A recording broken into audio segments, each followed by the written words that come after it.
parecenças físicas e morais. Questão 207. Frequentemente, os pais transmitem aos filhos a parecença física. Transmitirão também alguma parecença moral? Não. Que diferentes são as almas ou espíritos de uns e outros. O corpo deriva do corpo, mas o espírito não procede do espírito. Entre os descendentes das raças apenas há consanguinidade. E a consanguinidade vai levar também às intoxicações que cada um tenha, as doenças crônicas e tantos outros problemas que a ciência hoje vai esclarecendo para a gente, vai nos trazendo novas informações, novas elucidações. Mas o magnetismo dos pais envolvendo os filhos na atmosfera de amor vai trazer grandes transformações. O magnetismo dos pais em harmonia dentro de casa vai trazer também grandes transformações. Se forem boas, para o bem; se forem ruins, para o desequilíbrio. Precisamos então compreender que temos que lutar intimamente para a nossa boa inter-relação, para a nossa boa relação, para o nosso bom entendimento uns com os outros. Letra A. De onde se originam as parecenças morais que costuma haver entre pais e filhos? É que uns e outros são espíritos simpáticos que reciprocamente se atraíram pela analogia dos pendores. André Luiz nos fala de um senhor que numa vida passada ele era um salteador. Então ele arregimentou um grande número de jovens para trabalhar para ele como salteador. Desencarnou, se arrependeu, trabalhou no plano espiritual e veio reencarnar. Então ele queria educar os filhos dentro dos padrões que agora ele vivenciava. Foi muito doente, lutou muito, com muita dificuldade, e dos filhos dele, apenas o que veio para ajudar levava uma vida decente. Os outros queriam roubar, não gostavam de cumprir seus compromissos, não gostavam de trabalhar, tinham sempre aquele monte de problema. E ele ali desesperado, já velhinho, enfraquecido, tentando dar um pouco de consciência para os filhos, e então eles perguntam para ele: e agora? Ele fez a parte dele. Teve as oportunidades deles virem aqui, lutou de forma condigna. Na próxima existência, talvez, eles vão assimilar os ensinamentos do pai. Então, essa parecença moral, às vezes ela destoa, porque os pais têm que educar os filhos. E às vezes os filhos vieram para ajudar os pais a se melhorarem. Sempre vai ter alguém como ponto de impulsão para o bem. Famílias grandes tem sempre aquele tio que todo mundo se aproxima, todo mundo quer, ele tem sempre um bom conselho, tem sempre aquele abraço amigo, aquele diálogo amigo. E também tem aqueles primos da mesma forma. Ou seja, ninguém está desamparado. Todos nós estamos aqui amparados e protegidos por Deus e seguimos nosso processo evolutivo dentro dos trâmites melhores possíveis para a nossa caminhada. Questão 208. Nenhuma influência exerce o espírito dos pais sobre o filho depois do nascimento deste? Sim ou não? Ao contrário, bem grande influência exercem. Conforme já dissemos, os espíritos têm que contribuir para o progresso uns dos outros. Pois bem, os espíritos dos pais têm por missão desenvolver os dos seus filhos pela educação. Constitui-lhes isso uma tarefa. Tornar-se-ão culpados se vierem a falir no seu desempenho. E aí nós temos que fazer uma grande reflexão. Logicamente que as questões vindouras estarão esclarecendo condições adversas. Então, aqui ele está mostrando para nós a forma que nós conduzimos com os nossos filhos, a forma que nós interagimos com eles, tem consequências? Sim, e muito grande. Então, procuremos educá-los, procuremos corrigir suas arestas, observar suas tendências e darmos a devida correção. Questão 209. Por que é que de pais bons e virtuosos nascem filhos de natureza perversa? Por outra, por que é que as boas qualidades dos pais nem sempre atraem por simpatia um bom espírito para lhes animar o filho? Não é raro que um mau espírito Peça-lhe sejam dados bons pais, na esperança de que seus conselhos o encaminhem por melhor senda, e muitas vezes Deus lhe concede o que deseja. Então nós temos que entender que dentro de uma família bem equilibrada, bem estruturada, possa vir um espírito bem estouvado. Principalmente famílias grandes, sempre tem aqueles bonzinhos que são quase um santo e aqueles que são a ovelha negra da família. Estão sempre aprontando. Quem tem família grande já deve ter observado isso. Então, nós precisamos entender essas nuances. E já demos exemplo anterior que complementa, já responde essa questão, no caso de um pai muito educado, muito digno, muito trabalhador, e os filhos bem desequilibrados. Questão 210. Pelos seus pensamentos e preces podem os pais atrair para o corpo informação do filho um bom espírito, de preferência o inferior? Não, mas pode melhorar o espírito do filho que lhes nasceu, e está confiado. Esse é o dever deles. Os maus filhos são uma provação para os pais. Ou seja, se você está fazendo oração, pedindo a Deus que lhe dê um bom espírito para te dar menos trabalho, então você já desenvolveu qualidades que vai atrair para você um espírito que precisa de quem faça oração por ele.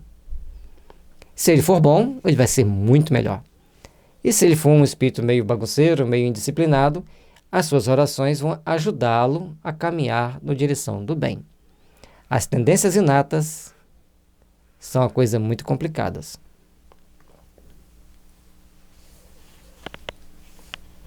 Questão 211. De onde deriva a semelhança de caráter que muitas vezes existe entre dois irmãos, mormente gêmeos? São espíritos simpáticos, que se aproximam por analogia de sentimentos e se sentem felizes por estar juntos. E também, não vamos antecipar que provavelmente vai falar dos gêmeos antagônicos. Então tem gêmeos que a gente conhece que são muito parecidos fisicamente e são muito amigos. E se um fica doente, daí uns dias o outro fica doente também. E se eles estão distantes, um fica doente, o outro pressente que o outro ficou doente. Então eles têm uma ligação emocional e sentimental muito grande. Espíritos muito simpáticos, muito afins um com o outro. Questão 212. Há dois espíritos, ou por outra, duas almas nas crianças cujos corpos nascem ligados, tendo comuns alguns órgãos? Sim, mas a semelhança entre elas é de tal que vos pareçam, em muitos casos, uma só. E aqui são os tipófagos, que criam grandes debates, se separa, se não separa. Tem filmes interessantes sobre o assunto, alguns documentários. Um exemplo interessante são duas jovens norte-americanas que elas têm da cintura para baixo, ou seja, do umbigo para baixo, tudo um só. Elas compartilham os mesmos órgãos. Do umbigo para cima, aí as coisas são diferentes. Tem, se não me engano, 2 estômagos, 2 corações, os pulmões também são, cada uma tem o seu. Aí a gente sempre pergunta, e se elas forem namorar? Vão gostar da mesma pessoa ou de pessoas diferentes? Então, a gente faz aqueles questionamentos nossos humanos. E a gente também tem que fazer um outro questionamento. Por que do umbigo para baixo é um órgão só para as duas? Então, todo o nosso comportamento, todas as nossas sensações compartilhadas e sensações tão íntimas compartilhadas. Será por quê? Logicamente que dá um seminário se formos falar sobre todo esse assunto, todas as possibilidades. Respeitemos e procuremos refletir que tipo de sentimento, bom ou ruim, nós alimentamos por certas pessoas, para evitarmos termos que nascer como chipófago. Questão 213. Pois que nos gêmeos os espíritos encarnam por simpatia, de onde provém a aversão que às vezes se nota entre eles? Não é de regra que sejam simpáticos os espíritos dos gêmeos. Acontece também que espíritos maus entendam de lutar juntos no palco da vida, ou espíritos adversários, né? Seria mais compatível. Eles são adversários do passado, graças a Deus que nasceram apenas como gêmeos, não como chipófagos, e logicamente que eles brigam, disputam entre eles e encontram-se no dia a dia com grandes adversidades entre eles. Graças a Deus, isso não é regra. Questão 214. O que se deve pensar dessas histórias de crianças que lutam no seio materno? Lendas para significarem quão inveterados era o ódio que reciprocamente se votavam. Figuram-no a se fazer sentir antes do nascimento delas. Em geral, não levais muito em conta as imagens poéticas. E pode acontecer das crianças no ventre materno se empurrarem. A mãe vai ter as sensações de estar empurrando um ou outro, de estar brigando um com o outro, mas também tem aquelas cenas tão emocionantes das crianças gêmeas se abraçando durante o ultrassom. Então, vai existir, logicamente, uma infinidade de variedade de situações que cada um sabe a experiência que carrega consigo. Tudo é possível, mas também existe muitas lendas, muitas linguagens poéticas, como ele diz aqui. Questão 215. Que é o que dá origem ao caráter distintivo que se nota em cada povo? E aí, esse aqui é um dado interessante, né? Também os espíritos se grupam em famílias, formando-as pela analogia dos seus pendores, mais ou menos puros, conforme a elevação que tenham alcançado. Pois bem, um povo é uma grande família, formada pela reunião de espíritos simpáticos. Cada país ele tem uma ideia coletiva, um sentimento coletivo. Jung chamou de arquétipos. E as pessoas usam muito egrégora. Então, cada país tem a sua egrégora mental ali, que eles seguem mais ou menos aqueles princípios. Uns acham que vão dominar o mundo, outros acham que tem que lutar contra quem quer dominar o mundo, outros acham que podem manipular o mundo. Cada país, principalmente os países ricos, tem as suas tendências. Infelizmente, ainda o sentimento cristão, ou o sentimento crístico, não impera em todos os países da Terra. Na tendência que apresentam os membros dessas famílias para se unirem é que está a origem da semelhança que, existindo entre os indivíduos, constitui o caráter distintivo de cada povo. Julgas que espíritos bons e humanitários procurem para nele encarnar um povo rude e grosseiro? E aqui nós estamos lembrando o livro A Caminho da Luz. No livro A Caminho da Luz, Emmanuel nos mostra que Jesus tentou unir todos aqueles povos da Europa em um único bloco, em um único país, para que eles aprendessem a viver como irmãos. Foi fazendo várias tentativas e cada hora eles criavam mais ranço uns com os outros. Depois, então, permitiu-se que separassem em nações.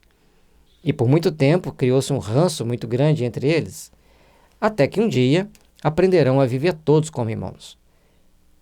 É importante nós procurarmos entender que, no decorrer das situações, todos vão se organizando, todos vão se unindo em prol de um ideal maior, que é a da correção das nossas falhas e tendências éticas e morais negativas.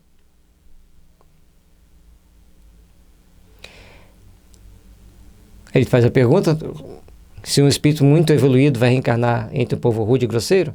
Não. Os espíritos simpatizam com as coletividades, como simpatizam com os indivíduos. Naquelas em cujo seio se encontrem, eles se acham no meio que lhes é próprio. Nós brasileiros, coitados de nós, né? Então, o que temos aqui no Brasil é o retrato dos conflitos íntimos que nós temos interiormente. O Brasil é um dos países que tem o maior índice de violência interna. Mas o Brasil não tem nenhum histórico de agressividade, quanto mais quanto os outros países. Pelo contrário, chega um estrangeiro aqui, todo mundo recebe bem, conversa, quer saber como que é lá, conta as histórias de como é aqui. Nós não temos aquela malícia de falar, por que ele quer saber sobre nós? A pessoa vai contando, vai conversando. Outros países, eles se fecham, eles não contam nada do país dele para o estrangeiro. Você tem que procurar pesquisar, entender como que é conviver com eles para você aprender. Cada um tem as suas características como nação. Então, todas as nações estão dentro de um processo kármico. No nosso país mesmo, nós temos os estados. Cada estado tem uma certa índole. E é interessante que um estado julga o outro segundo o seu ponto de vista. E o outro estado julga aquele que está sendo julgado também pelo seu ponto de vista. E é interessante, esses julgamentos que as pessoas fazem um contra o outro, mostra que a gente é uma família, mas uma família que temos ali as nossas diferenças, mas já aprendemos a viver com essas diferenças. E no livro Brasil, Coração do Mundo, Pátria do Evangelho, mostra que quem veio para o Brasil? Aqueles espíritos que estão cansados de sofrer e esperam um processo de remissão dos seus erros para obter a sua redenção espiritual. Cada um passa aqui a sua aprovação, a sua expiação, para que possamos crescer e nos aprimorar perante as leis de Deus. Questão 216. Em suas novas existências, conservará o espírito traços do caráter moral de suas existências anteriores? Isso pode dar-se, mas melhorando-se, ele muda. Pode também acontecer que a sua posição social venha a ser outra. Se de senhor passa a escravo, inteiramente diversos serão os seus gostos e dificilmente o reconhecereis. Sendo o espírito sempre o mesmo, nas diversas encarnações, podem existir certas analogias entre suas manifestações, se bem que modificadas pelo hábito da posição que ocupe, até que um aperfeiçoamento notável lhe haja mudado completamente o caráter, porquanto, de orgulhoso e mau, pode tornar-se humilde e bondoso, se arrependeu. É importante, então, nós começarmos a entender como devemos nos comportar em cada etapa, procurarmos cultivar a humildade e a bondade.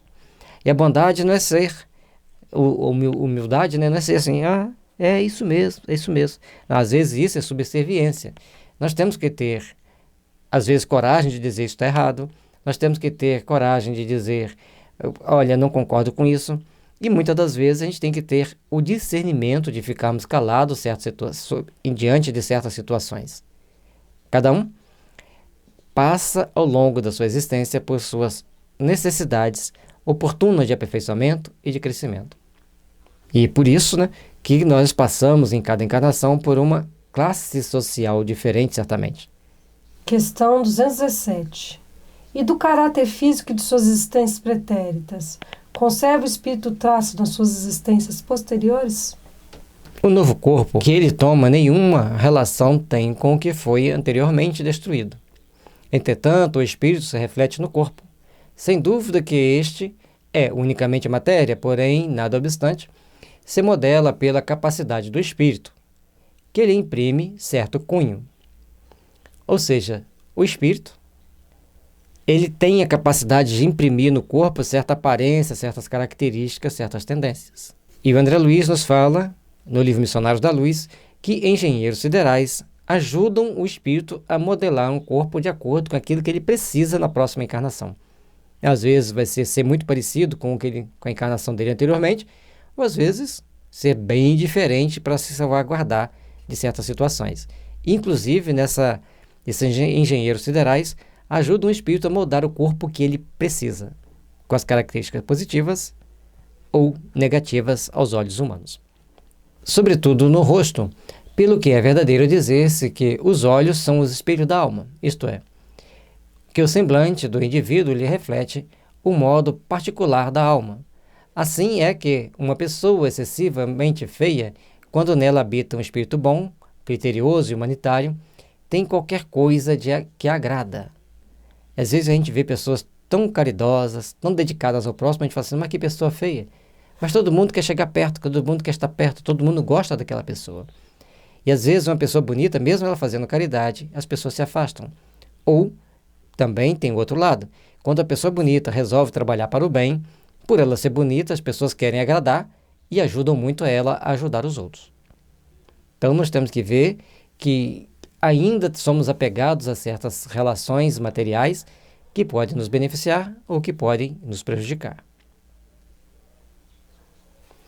Ao passo que há rostos belíssimos que nenhuma impressão te causam, que até chegam a inspirar-te repulsão. Poderia supor que somente corpos bem moldados servem de envoltório aos mais perfeitos espíritos? Quando o certo é que todos os dias deparas com homens de bem sob um exterior disforme. A nossa aparência física tem a ver com a nossa necessidade de evoluir espiritualmente. E muitas das vezes o espírito escolhe vir com aparência menos bonita, até mesmo disforme, para que ele possa evoluir mais rápido, para que ele não caia em certas tentações perigosas aqui ao longo da caminhada. Sem que haja pronunciada a parecença, a semelhança dos gostos e das inclinações pode, portanto, dar lugar ao que se chama um ar de família. Então as pessoas às vezes são pessoas pobres, mas a casa é impecavelmente arrumada, impecavelmente limpa. Então a pessoa tem aquele tchan de uma conquista anterior. E às vezes dentro de uma família tem uns que são muito zelosos, outros não são. Então já dá para a gente ter uma noção. E alguns carregam a aparência tal qual teve em outras vidas. E são identificados pelo brilho dos olhos, pela expressão do rosto, ou até mesmo pelo formato do rosto. Existe essa possibilidade. E tem uma pesquisa que ainda não está muito divulgada, está ainda em fase preparatória, mas a gente ouviu numa palestra, que quem reencarna antes de 5 anos da sua desencarnação nasce com as mesmas digitais. Ainda está em fase de pesquisa, mas é um fato bastante interessante. Nenhuma relação essencial, guardando o corpo que a alma toma numa encarnação com o de que se revestiu em encarnação anterior, visto que é aquele que lhe pode vir, de procedência muito diversa da deste. Fora absurdo pretender-se que, numa série de existências, haja uma semelhança que é inteiramente fortuita. Então, a semelhança entre nós de uma encarnação para outra pode existir, mas sendo fortuita, porque estamos em raças diferentes, em famílias diferentes, em épocas diferentes. Todavia, as qualidades do espírito frequentemente modificam os órgãos que lhe servem para as manifestações. Ele imprime ao semblante físico e até o conjunto de suas maneiras um cunho especial. É assim que, sob o envoltório corporal da mais humilde aparência, se pode deparar a expressão da grandeza e da dignidade, enquanto sob um envoltório de aspecto senhoril, se percebe frequentemente a da baixeza e da ignomínia. A classe social não vai definir o caráter da pessoa, mas sim o espírito que está reencarnado naquela pessoa, dentro da classe social A, B ou C, ele vai imprimir em si certos aspectos, que nós vamos procurar então entender esses aspectos para que a gente possa aprender a conviver uns com os outros e respeitarmos uns aos outros. Não é pouco frequente observar-se que certas pessoas, elevando-se da mais ínfima posição, tomam sem esforços os hábitos e as maneiras da alta sociedade. Parece que elas aí vêm a achar-se de novo no seu elemento. Então tem pessoas que é pobre, se ele chega, mesmo que ele fique rico, ele mantém aquela aparência de pobre, aquele jeito de pobre. E tem pessoas que eles são pobres e eles ficam ricos e automaticamente eles tomam aquela posição, aquele jeito. A gente, no Brasil, principalmente aqui no Sudeste, nós temos o hábito de brincar que o mineiro ele nunca apresenta ter o que ele tem. Ele chega com a roupinha velha, parecendo um trabalhador rural, mas ali tem um grande empresário, um grande industriário, um grande fazendeiro. E às vezes também a gente vai deparar com pessoas muito bem trajadas, com aquela toda imponência, e renda financeira mesmo a pessoa não tem, mas ele tem aquele jeito de se vestir. São brincadeiras que as pessoas fazem, são características que as pessoas carregam. E lógico, carregar os traços da humildade sempre é bom. Agora, a prepotência e a arrogância são coisas que nós temos que corrigir. Mas também não podemos ser desleixados, ou seja, temos que trabalhar para nos melhorarmos como um todo, buscando o equilíbrio das forças psíquicas que carregamos. Outras, contrariamente, apesar do nascimento e da educação, se mostram sempre deslocadas em tal meio. De que modo se há de explicar esse fato, senão como reflexo daquilo que o espírito foi antes? A única forma de a gente explicar é que o espírito anteriormente tinha uma vida daquele patamar. Agora também existem as obsessões, os conflitos nos lares, as intoxicações, que causam certos distúrbios nas mentes, nas disposições das pessoas. Trabalhar para que tudo seja corrigido, tudo seja aperfeiçoado, é a nossa grande necessidade, a nossa grande vontade, é o nosso grande objetivo, fazer o possível para nos melhorar como um todo. Sabermos conquistar as qualidades do espírito de humildade, de saber se apresentar em público, saber se conduzir aqui e ali. Ou seja, todos nós temos que nos aperfeiçoar constantemente para sermos espíritos melhores.